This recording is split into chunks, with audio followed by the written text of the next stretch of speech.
I'm sure people would look at Apple's headset and say, well, look, if the world's biggest consumer electronics company with all the money at its disposal and technology, you know, how much better Nah, you guys have to overcome. I think it's gonna be way easier. I have an easier job than Apple does. They have to make an entertainment device. And that's not just about how easy it is to use, because you want military tools to be easy to use. I'll give you a specific example.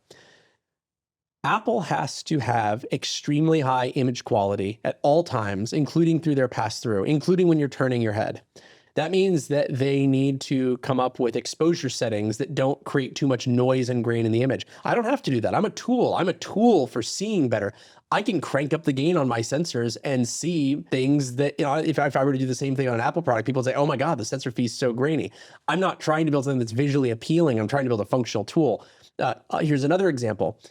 Apple has to have a fixed persistence level so they can have constant brightness across all scenes, across, you know, all types of head motion. I can say, you know what, I'm going to ramp my persistence down and my brightness level commensurately down during fast head rotations so that I have high motion clarity rather than having blur when I turn my head very quickly, because it's a tool. And it's okay if the image gets darker briefly as I'm whipping my head to the side and then ramps back up to full brightness as soon as I stop moving. That's something I can do with Eagle Eye. If Apple did that, they'd be pilloried by people. They'd say, this is bizarre. The brightness level is changing as I look around. The image is grainy when I look at certain things. I would actually say building a tool gives you a very different level of constraints than building something that needs to preserve kind of this idealized model of what people think a screen should look like, how a movie viewed through a screen should look like. And so my job is a lot easier than Apple. I'll give you one last example.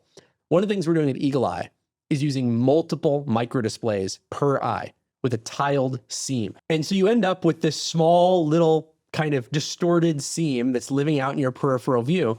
And you can see it really easily. I mean, it's there. It doesn't bother you. It doesn't make you sick, but it's definitely there. Apple can't make something like that. They can't make a thing where it's a seamless, magical experience, except for this weird, distorted bubble seam down both sides of your vision in your periphery.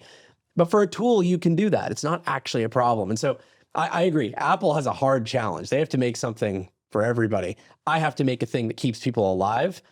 And I think my job's easier than Apple's.